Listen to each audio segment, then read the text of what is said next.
بسم اللہ الرحمن الرحیم۔ السلام علیکم۔ میرا شوہر آفس سے آیا تو کھانے کے لیے چلا رہا تھا۔ اسے بہت بھوک لگی تھی، جبکہ میں اپنے بیٹے کے لیے دودھ ٹھنڈا کر رہی تھی۔ میرا 1 سال کا بیٹا ارسلان بھی بھوک سے رو رہا تھا۔ میں نے جلدی سے دودھ والا فیڈر ارسلان کے منہ سے لگایا اور شوہر کے لیے کھانا لینے کچن میں چلی گئی اور کمرے کی طرف چل پڑی، مگر کمرے میں پاؤں رکھتے ہی میرے ہوش اڑ گئے۔ مجھے ایسے لگا کسی نے میری جان نکال دی۔ میرے بیٹے کے منہ سے جھاگ نکل رہی تھی اور وہ بے سود پڑا تھا۔ میری سانس اس کے ہاتھ پاؤں مسل رہی تھی اور چیخ چیخ کر کہہ رہی تھی، کم وقت لڑکی، تو نے میرے پوتے کو دودھ میں کیا ملا کر پلایا ہے جو اس کی یہ حالت ہو گئی ہے۔ میری سانس اونچی اونچی رو رہی تھی۔ میں بھاگ کر اپنے بیٹے کے پاس پہنچی۔ اگلے ہی لمحے میری بے ساختہ چیخیں بلند ہو گئیں۔ میرے بیٹے کا سارا جسم نیلا پڑ رہا تھا اور اس کے منہ سے سفید جھاگ بہہ رہی تھی۔ میرے شوہر اسے اٹھا کر ڈاکٹر کے پاس لے جانے لگا ہی تھا کہ میرا بیٹا وہیں دم توڑ گیا تھا۔ اس کی آنکھوں کی پتلیاں ساکت ہو گئیں۔ 2 منٹ میں میری دنیا ویران ہو چکی تھی۔ میرا بیٹا مجھے چھوڑ کر اس دنیا سے جا چکا تھا۔ میری کل کائنات میرا بیٹا ہی تھا۔ اس کی اس طرح اچانک موت نے مجھے پاگل بنا دیا تھا۔ میں بالکل خالی ہاتھ رہ گئی تھی۔ ہمارے گھر کا شور سن کر پڑوسی اور محلے دار بھی ہمارے گھر آ چکے تھے اور آگے کا منظر دیکھ کر وہ بھی حیرت سے بت بنے کھڑے تھے۔ اچانک مجھے اپنے ارد گرد گھٹن کا احساس ہوا اور میری آنکھوں کے سامنے اندھیرا چھا گیا۔ مجھے اپنے آس پاس کی ساری چیزیں چکراتے ہوئے محسوس ہوئیں۔ اگلے ہی پل میں زمین پر گر کر بے ہوش ہو گئی۔ جب مجھے ہوش آیا تو میں نے خود کو اپنے کمرے میں پایا۔ میرا سر ابھی تک بھاری تھا۔ میں نے ناسمجھی سے ادھر ادھر دیکھا تو میری نظر میرے بیٹے کی میت پر پڑی۔ میں جلدی سے اٹھ کر باہر بھاگی۔ صبح ہو چکی تھی۔ میں پوری رات بے ہوش رہی تھی۔ میرے بیٹے کا جنازہ صحن میں پڑا تھا اور میری سانس اس کی چارپائی سے لگ کر بیٹھی ہوئی ہے۔ اس کی آنکھیں دیکھ کر لگتا تھا جیسے وہ پوری رات روتی رہی ہو۔ میرا شوہر بھی رو رہا تھا۔ میں جیسے ہی جنازے کے پاس پہنچی تو محلے کی عورتیں مجھے دیکھ کر ایک دوسرے سے کہنے لگیں، لو دیکھو ہو گئی مہارانے کی صبح، کیسی بے شرم لڑکی ہے، بیٹا مر چکا ہے اور یہ اپنی نیندیں پوری کر رہی ہے، ارے کچھ تو حیا کرو، تمہاری بوڑھی سانس کل شام سے چارپائی سے لگ کر بیٹھی ہے، پانی کی گھونٹ تک نہیں پی، پھر بھی اسے تمہارا ہی خیال رہا کہ تمہیں اٹھایا نہ جائے، تمہاری طبیعت خراب ہو جائے گی اور ایک تم ہوگے پہلے اپنے بیٹے کو جان سے مارتی ہو پھر بے شرمی سے اپنی نیندیں بھی پوری کرتی ہو۔ میں حیرانگی سے ان کی باتیں سن رہی تھی۔ وہ کتنی صفاقی سے سارا الزام مجھ پر ڈال رہی تھی۔ میں نے سر جھٹکا اور اپنے بیٹے کے جنازے کی طرف بڑھی تھی۔ ایک دم مجھے اپنے بالوں میں کھچاؤ محسوس ہوا، جیسے کسی نے بہت بے دردی سے میرے بال مٹھی میں پکڑ کر مجھے اپنی طرف کھینچا ہو۔ میں نے پیچھے مڑ کر دیکھا تو میری سانس میرے بال مٹھی میں جکڑے کھڑی تھی۔ پھر میری سانس نے مجھے بازو سے پکڑ کر اپنی طرف موڑا۔ ان کے اگلے عمل نے میرے 14 طبق روشن کر دیے۔ انہوں نے اپنی پوری قوت لگا کر میرے منہ پر کئی تھپڑ مارے۔ میرا منہ لال ہو گیا اور ہونٹ کا کنارہ پھٹ گیا اور اس سے خون بہنے لگا۔ میری سانس کہہ رہی تھی، میری نظروں کے سامنے سے دور ہو جاؤ، تم نے میرے پوتے کو جان سے مارا ہے، جب سے میرے بیٹے کی زندگی میں آئی ہو اس کی زندگی جہنم بنا دی ہے۔ میں نے ان کے آگے ہاتھ جوڑ دیے اور کہا، میں نے کچھ نہیں کیا ہے، میں نے اس کی جان نہیں لی، میں ایسا کیوں کروں کہ وہ تو میرا اکلوتا بیٹا تھا، پلیز مجھے اس کے پاس جانے دے، ایسا نہ کریں۔ لیکن میری سانس پر میری کسی فریاد کا اثر نہ ہوا۔ انہوں نے مجھے بازو سے پکڑا اور دروازے کے پاس لے گئی، پھر دروازہ کھول کر مجھے گھر سے باہر دھکا دے دیا۔ میرے اوپر ظلمتوں کے پہاڑ ٹوٹ پڑے تھے۔ میرا شوہر بت بنا سب کچھ دیکھ رہا تھا۔ اسے بھی لگتا تھا کہ میری لاپرواہی سے بیٹا فوت ہوا ہے۔ میں دروازے کے ساتھ لگ کر کھڑی ہو گئی تھی۔ میں کافی دیر دروازہ بجاتی رہی، لیکن اندر والے سارے پتھر دل ہو گئے تھے۔ میں ٹوٹے ہوئے دل کے ساتھ روڈ پر چلنے لگی۔ میرا اور کوئی ٹھکانہ نہیں تھا، جاتی تو کہاں جا۔ اچانک مجھے ایک عورت کی آواز سنائی دی جو اپنی مدد کے لیے پکار رہی تھی۔ وہ سڑک کراس کرتے ہوئے گر گئی تھی۔ میں بھاگ کر اس عورت کے پاس گئی، اسے سہارا دے کر اٹھایا اور سڑک کے دوسری طرف لے گئی۔ شکر ہے اسے کوئی چوٹ نہیں آئی تھی، مگر اس کے ہونٹ خشک ہو رہے تھے۔ میں بھاگ کر پانی لے آئی اور اسے پانی پلانے لگی۔ پانی پلاتے وقت میری آنکھوں سے آنسو بہہ رہے تھے۔ اس عورت نے تشکر آمیز نظروں سے میری طرف دیکھا اور کہا، بیٹی رو کیوں رہی تھی، کیا تم بھی دکھی ہو؟ میں نے اس کی بات پر چونک کر ادھر ادھر دیکھا۔ میں بے دھیانی میں اپنے گھر سے بہت دور نکل آئی تھی۔ اس عورت نے کہا، اللہ تیرا بھلا کرے گا، تیری ساری مشکلیں آسان کرے، تو نے میری جان بچائی ہے اور اس کا اجر تجھے اللہ تعالیٰ دے گا، جا اپنے گھر چلی جا۔ میں نے کہا، میرا کوئی گھر نہیں ہے، میں بے آسرا ہوں۔ اس نے کہا، تو بے آسرا نہیں ہے تو اپنے گھر چلی جا، تیرا گھر تیری راہ دیکھ رہا ہے۔ تیرے پاس تو سب کچھ ہے، پھر کیوں سڑکوں کی خاک چھان رہی ہے؟ گھر جا، وہاں تجھے ایسی خوشی ملے گی کہ تو حیران رہ جائے گی۔ میں بڑی حیران ہوئی کہ اس گھر میں تو میرے بیٹے کا جنازہ رکھا ہوا ہے، وہاں مجھے کون سی خوشی مل سکتی ہے؟ میں تجسس کے مارے گھر کی طرف بڑھ گئی اور سوچا کہ آخر وہاں جا کے دیکھوں تو صحیح کون سی خوشی ہے جو میری منتظر ہے۔ شاید میری سانس کو مجھ پر رحم آ جائے اور مجھے میرے بیٹے کا آخری دیدار کرنے دیا جائے۔ اتنے میں گھر کے دروازے تک آ گئی تھی۔ میں نے دھڑکتے دل کے ساتھ دروازہ کھٹکھٹایا۔ آگے کا جو منظر مجھے دیکھنے کو ملا اس نے تو میری جان نکال لی تھی۔ میری پوری جسم پر کپکپی طاری ہو گئی۔ میرا نام نائلہ ہے، میں لاہور میں رہتی ہوں اور ایک امیر فیملی سے تعلق رکھتی ہوں۔ یہ بات اس وقت کی ہے جب میں 21 سال کی تھی اور شہر کے مہنگے کالج میں زیر تعلیم تھی۔ مجھے پڑھائی میں کچھ خاص دلچسپی نہ تھی، لیکن والد صاحب کی سخت طبیعت کے باعث مجبوری میں پڑھ رہی تھی۔ میرے والد صاحب ایک مشہور بزنس مین تھے، لیکن ان کا رویہ شروع سے ہی کافی سخت تھا۔ میں نے اپنی پوری زندگی میں انہیں کبھی بھی مسکراتے ہوئے نہیں دیکھا تھا۔ وہ ہر وقت ہی غصے میں رہتے۔ ایسا نہیں تھا کہ اس کی کوئی وجہ تھی، ان کی قدرتی طبیعت ہی ایسی تھی۔ غصہ ان کی فطرت میں تھا۔ میں ان کی اکلوتی اولاد تھی، لیکن پھر بھی کبھی انہوں نے مجھ سے پیار سے بات نہیں کی تھی۔ لیکن میں ان کے غصے سے سخت خائف تھی۔ میں اور میری ماں ہمیشہ پھونک پھونک کر ہی قدم رکھتے تھے اور اس چیز کا خیال رکھا جاتا کہ کوئی بات ان کی مرضی کے خلاف نہ ہو۔ میری ماں بھی میرے والد سے تنگ تھی، مجھے باپ کے رویے نے متنفر کر دیا تھا۔ سختی بھی انسان کو باغی بنا دیتی ہے۔ میرے ساتھ بھی کچھ ایسا ہی ہوا تھا۔ اس دن میں جب کالج سے واپس گھر آئی تو ہمارے ڈرائنگ روم میں والد صاحب کے بزنس پارٹنر اپنی فیملی کے ساتھ بیٹھے ہوئے تھے۔ میں نے کھانا کھایا اور سو گئی۔ شام میں اٹھی تو اماں نے بتایا کہ تمہارے باپ نے تمہارا رشتہ اپنے بزنس پارٹنر کے بیٹے سے طے کر دیا ہے اور اس جمعہ کی شام تمہارا نکاح اور رخصتی ہے۔ مجھے ایسا لگا جیسے کسی نے میرے تن بدن میں آگ لگا دی ہو۔ میں نے احتجاج کرنے کی کوشش کی تو ماں نے کہا، خبردار جو کوئی الٹی سیدھی حرکت کی تمہارا باپ تمہیں مار دے گا، اس لیے کوئی ہنگامہ کر کے اپنے اور میرے لیے کوئی مشکل نہ بنانا۔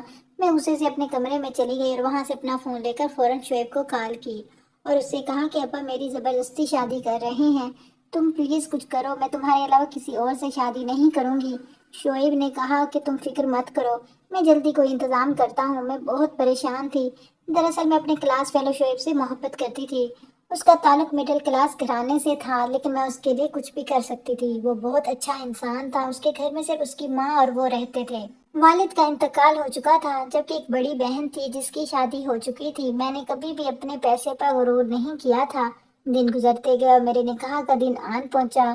شعیب اور اس کی ماں اگلے دن میرا رشتہ لے کر آئے تھے، جس پر میرے والد نے ان کی بےعزتی کر کے ان کو گھر سے نکال دیا تھا۔ اس کے بعد سے انہوں نے میرا کالج جانا بند کر دیا تھا اور مجھ سے موبائل بھی لے لیا۔ میں بہت زیادہ الجھن میں تھی کہ اب میں کیا کروں۔ خیر میرے پارلر جانے کا وقت ہو گیا۔ اماں نے میری سہیلی کو میرے ساتھ بھیجا اور مجھے سختی سے کہا کہ جلدی سے واپس آ جانا۔ ہم ان سے اجازت لے کر باہر نکلے اور گاڑی میں بیٹھ کر ڈرائیور کے ہمراہ پارلر کی جانب جانے لگے۔ میں نے گاڑی میں بیٹھتے ساتھ ہی اپنی دوست سے فون لیا اور شعیب کو کال کر کے سب کچھ بتا دیا۔ شعیب بہت خفا ہوا کہ تمہارے والد نے اچھا نہیں کیا، انہیں میری ماں کی بےعزتی نہیں کرنی چاہیے تھی، لیکن میں پھر بھی تمہاری خاطر سب کچھ بھلا دیتا ہوں، تو مجھے بتاؤ کہ اب میں کیا کروں۔ میں نے اسے کہا کہ اب ہمارے پاس ایک ہی راستہ ہے، ہم کورٹ میرج کر لیتے ہیں، تو مجھے پارلر سے آ کر لے جاؤ، ہم آج ہی شادی کر لیتے ہیں۔ شعیب نے کہا کیا یہ ٹھیک ہے؟ مگر تمہارے گھر والے تمہیں قبول تو نہیں کریں گے۔ میں نے کہا میں ان کی اکلوتی اولاد ہوں، وہ مجھ سے تھوڑا عرصہ ناراض رہیں گے، پھر صلح کر لیں گے۔ شعیب نے کہا اچھا ٹھیک ہے، میں پارلر آ رہا ہوں۔ میں نے ڈرائیور کو بہانہ کر کے گھر بھیج دیا۔ اس سے کہا کہ میرا سوٹ گھر پر ہی رہ گیا ہے، آپ مجھے وہ لا کر دے دیں، میں جب تک تیار ہو جاتی ہوں۔ شعیب اگلے 15 منٹ میں میرے پاس پہنچ گیا تھا۔ میں نے اپنی دوست کو سب کچھ سمجھا دیا تھا اور اس کے بعد میں شعیب کے ساتھ چلی گئی۔ ہم نے مسجد میں جا کر نکاح کیا اور پھر وہ مجھے اپنے ساتھ گھر لے آیا۔ میں نہیں جانتی تھی کہ میں نے یہ قدم اٹھا کر کتنی سنگین غلطی کی ہے۔ ادھر جیسے ہی میرے ماں باپ کو میرے لاپتہ ہونے کی خبر ملی تو ان پر ساتوں آسمان ایک ساتھ ہی ٹوٹ پڑے تھے۔ ان کے وہم و گمان میں بھی نہ تھا کہ میں کوئی ایسا قدم اٹھاؤں گی۔ میرے گھر پر تو یہ قیامت آ کر گزر گئی۔ میرے والد اسی وقت مجھے جان سے مارنے کے ارادے سے نکلے، مگر اماں نے ان کے پیر پکڑ لیے اور کہا ایسا نہ کریں، وہ ہماری اکلوتی اولاد ہے، آپ بے شک اسے معاف نہ کریں لیکن اسے زندہ رہنے دیں۔ ابا کو اماں کی قسم نے روک لیا تھا، مجھے آج شعیب کے گھر آئے ہوئے 1 ہفتہ ہو چلا تھا، لیکن میرے مکے میں مکمل خاموشی تھی جس پر مجھے بڑی حیرت ہو رہی تھی۔ لیکن میں یہ نہ سمجھ سکی کہ طوفان کے آنے سے پہلے ہر طرف خاموشی ہی ہوتی ہے۔ میں ہر چیز سے بے خبر اپنے سسرال میں پرسکون زندگی گزار رہی تھی۔ میری ساس بہت اچھی تھی، زندگی بالکل پرسکون گزر رہی تھی۔ میں نے پڑھائی چھوڑ دی تھی۔ ساس مجھے اپنی بیٹیوں کی طرح پیار کرتی تھی۔ میں نے تو شکر کیا تھا کہ میری جان چھوٹ گئی پڑھائی سے۔ البتہ شعیب اب بھی پڑھ رہا تھا، ساتھ ساتھ کام بھی کر رہا تھا۔ وہ صبح سویرے دفتر جاتا اور شام کو سیکنڈ ٹائم کالج جاتا تھا اور وہاں سے 8 بجے لوٹ کر آتا۔ میری ساس کپڑے سلائی کرتی تھی، میں نے گھر میں رہ کر اس سے کپڑے سلائی سیکھ لیے تھے۔ ان کے گھر کا نظام بہت زیادہ اچھا نہیں تھا، مجھے شروع میں تھوڑا سا مسئلہ ہوا تھا۔ اس طرح ہماری شادی کو 3 سال گزر گئے۔ اللہ تعالیٰ نے مجھے ایک بیٹے سے بھی عطا کیا تھا جس کا نام شعیب نے ارسلان رکھا تھا۔ بیٹے کے آنے سے گھر کے اخراجات مزید بڑھ گئے تھے اور شعیب اکثر پریشان رہتا۔ اب میری ساس کا رویہ میرے ساتھ کچھ عجیب سا ہو گیا تھا۔ وہ بار بار مجھے کہتے کہ اب تمہیں اپنے ماں باپ سے ملنے جانا چاہیے، وہ تمہیں یاد کرتے ہوں گے اور اب تک انہوں نے تمہیں معاف بھی کر دیا ہوگا۔ تمہارے باپ کا اتنا بڑا بزنس ہے، آخر کون سنبھالے گا؟ لیکن میرے اندر اتنی ہمت نہ تھی کہ میں اپنے باپ کے غصے کا سامنا کر پاتی۔ ممکن تھا کہ مجھے دیکھتے ہی گولی مار دیتے۔ میں ہر دفعہ اپنی ساس سے کوئی نہ کوئی بہانہ کر کے ان کو ٹال دیتی۔ شعیب کا رویہ بھی ان دنوں تبدیل ہوتا جا رہا تھا۔ میں نے ان سے پوچھنے کا ارادہ کیا، لیکن پھر خود ہی سوچا کہ ہو سکتا ہے کام زیادہ ہو، اسی وجہ سے پریشان ہوں۔ اس دن بھی روز کے معمول کی طرح میرا شوہر ناشتہ کر کے دفتر چلا گیا تھا۔ پیچھے میں نے کام گھر کے نمٹائے اور پرسکون ہو کر بیٹھ گئی، کیونکہ اب میرا شوہر نے رات کو ہی آنا تھا۔ اس دن میری ساس نے کچن میں جا کر کھانا بنایا تھا۔ اس نے مجھے کہا کہ تم جا کر ارسلان کو دیکھو۔ ارسلان کل رات سے رو رہا تھا، شاید اس کی طبیعت خراب تھی۔ میں کمرے میں آ کر ارسلان کے ساتھ لیٹ گئی۔ ابھی کچھ ہی دیر گزری تھی کہ دروازے پر دستک ہوئی اور ساتھ ہی میرے شوہر کی موٹر سائیکل کی آواز سنائی دی۔ مجھے بڑی حیرت ہوئی کہ آج وہ جلدی آ گئے ہیں۔ میں نے جا کر دروازہ کھولا، اتنے میں میری ساس بھی باہر آ کر تخت پوش پر بیٹھ گئی۔ اس نے میرے شوہر سے جلدی آنے کی وجہ پوچھی تو اس نے کہا کہ آج دفتر میں کچھ خاص کام نہ تھا، اس لیے جلدی آ گیا ہوں۔ میں ارسلان کو دودھ پلا کر شوہر کے لیے کھانا لینے گئی۔ جب واپس آئی تو میرا بیٹا ارسلان مر چکا تھا۔ میں یہ منظر نہ دیکھ پائی اور بے ہوش ہو گئی۔ جب مجھے ہوش آئے تو صبح ہو گئی تھی۔ میں نے اپنے بیٹے کے جنازے کے پاس جانا چاہا تو ساس نے مجھے کہا کہ تم قاتل ہو۔ اس نے مجھے گھر سے باہر نکال دیا۔ جب ایک عورت سڑک پر گر گئی، اسے مدد کی ضرورت تھی، میں نے اس کی مدد کی تو اس نے مجھے گھر جانے کا کہا اور کہا کہ تجھے ایسی خوشی ملے گی جو کہ آج تک کسی عورت کو نہیں ملی۔ میں تجسس کے ہاتھوں مجبور ہو کر گھر پہنچی۔ جیسے ہی دروازہ کھولا تو میرے ہوش اڑ گئے۔ میرے بیٹے کی میت سامنے پڑی تھی، وہ تو چارپائی پر لیٹ کر کھیل رہا تھا۔ محلے والے بھی اب یہاں موجود نہیں تھے۔ میں بڑی حیران ہوئی کہ یہ سب کیا ہے۔ ابھی کچھ دیر پہلے تو میرا بیٹا مر چکا تھا، اس کی میت یہاں پڑی تھی، پھر یہ سب کیا ہے اور میرا بیٹا کیسے زندہ ہو گیا؟ میری ساس اور شوہر کہاں تھے؟ مجھے کچھ سمجھ نہیں آ رہی تھی۔ میں نے اپنے بیٹے کو اٹھا کر پیار کیا، تبھی مجھے میری ساس کے کمرے سے باتوں کی آوازیں آنے لگی۔ اندر سے آنے والی آوازیں سن کر مجھے اپنے کانوں پر یقین نہ آیا۔ مجھے اس عورت کی باتیں سچی لگنے لگی تھی۔ میرے ناک کے نیچے اتنی گھنونی سازش رچائی گئی، لیکن میں بے خبر رہی۔ مجھے بے تحاشا خود کی کم عقلی پر غصہ آیا۔ میں نے کیسے ایک شخص کو اتنا موقع دے دیا کہ وہ آ کر میری زندگی سے کھیل گیا۔ میری ساس میرے شوہر سے کہہ رہی تھی کہ ساری تیاری ہو گئی ہے، تم جاؤ اور اپنی بیوی کو کہیں سے بھی ڈھونڈ کر لاؤ۔ میرے شوہر نے کہا وہ کیسے آئے گی میرے ساتھ، آپ نے اسے دھکے دے کر گھر سے نکالا ہے۔ تب میری ساس نے کہا کہ اس میں اتنی عقل نہیں ہے کہ تم اس کے سامنے کوئی بہانہ کر دینا کہ ارسلان بے ہوش ہوا تھا، مرا نہیں تھا، اب اسے ہوش آ گیا ہے، وہ بالکل ٹھیک ہے، تم کسی بھی قیمت پر اسے واپس لے کر آؤ۔ تم جانتے ہو نا جس مقصد کے لیے تم نے اس سے شادی کی تھی وہ اب جا کر پورا ہوا ہے۔ میں کتنا خوش ہوئی تھی جب تو نے مجھے آ کر بتایا کہ تو نے ایک کمی لڑکی کو اپنے پیار کے جال میں پھنسایا ہے، لیکن مجھے کیا پتا تھا کہ اس کا باپ اتنا سخت ہوگا۔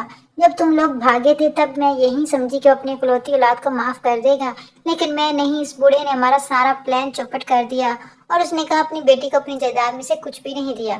اور اب جب ہم نے ارسلان کی موت کا پلان بنایا اور اسے نیند کی دوائی پلا کر سب کو کہا کہ مر گیا ہے اور الزام نائلہ پر لگا دیا تاکہ اسے گھر سے نکال کر تم کسی دوسری امیر لڑکی سے شادی کرو، کیونکہ اس کے باپ سے تو ایک پھوٹی کوڑی بھی نہیں ملنی تھی، ہم کب تک اسے مفت میں بٹھا کر روٹیاں کھلاتے رہتے۔ میں حیرت سے ان کی باتیں سن رہی تھی، مگر اگلی بات سن کر مجھے یوں لگا جیسے قیامت تو اب آئی ہے۔ پہلے تو بس چھوٹے موٹے جھٹکے تھے، میری سانس کی اگلی بات نے میرے جسم سے جان نکال دی۔ میں بے ہوش ہو کر فرش پر گر پڑی تھی۔ میرے شوہر اور ساس نے مجھے دیکھا تو ان کے چہرے پر خوف کے سائے لہرائے تھے۔ میرے شوہر نے مجھے اٹھا کر بستر پر ڈالا۔ مجھے ہوش آیا تو میرے شوہر کمرے میں بے چینی سے ٹہل رہا تھا۔ میں فوراً سے اٹھی اور کہا مجھے میرے باپ کے گھر جانا ہے۔ میں اس کی کوئی بھی بات سنے بغیر باہر کی طرف بڑھ گئی۔ میں اپنے باپ کے گھر پہنچی تو سب کچھ اجڑ چکا تھا۔ میرے والد فوت ہو چکے تھے اور مرنے سے پہلے اپنی تمام جائیداد میرے نام پر کر گئے تھے۔ میری ماں مجھے دیکھتے ہی میرے گلے لگ کر رونے لگی۔ یہی حال میرا بھی تھا۔ دراصل شعیب نے مجھ سے دولت کی لالچ میں شادی کی تھی۔ پہلے تو سب ٹھیک رہا، لیکن جب انہیں پتا چلا کہ میرے باپ کی طرف سے انہیں کچھ نہیں ملنے والا، تب ان کا دل میری طرف سے کھٹا ہو گیا۔ دونوں ماں بیٹا مجھے نکالنے کی وجہ ڈھونڈ رہے تھے۔ جب انہیں کوئی وجہ نہ ملی تو میرے بیٹے کا مارنے کا ڈرامہ کیا، الزام لگا کر مجھے گھر سے باہر کر دیا۔ پیچھے کسی کے منہ سے خبر سنی کہ میرے والد وفات پا گئے ہیں اور اپنی تمام جائیداد کا مالک مجھے بنا گئے ہیں، تو خبر سنتے ہی میری ساس اور میرا شوہر پاگل ہو رہے تھے۔ وہ مجھ سے معافی مانگ رہے تھے اور کہہ رہے تھے کہ اس سب میں ہماری غلطی ہے، ہم نے بچے کی بے ہوشی کو موت سمجھ لیا۔ ایک ایک کر کے سارے لوگ وہاں سے چلے گئے۔ میری ساس اور میرا شوہر مجھے واپس لانا چاہتے تھے تاکہ میری دولت اپنا نام کروا سکے، لیکن میں نے فیصلہ کر لیا تھا کہ میں کبھی بھی انہیں معاف نہیں کروں گی۔ میں اپنے بیٹے ارسلان کے ساتھ اپنی ماں کے گھر رہ رہی تھی۔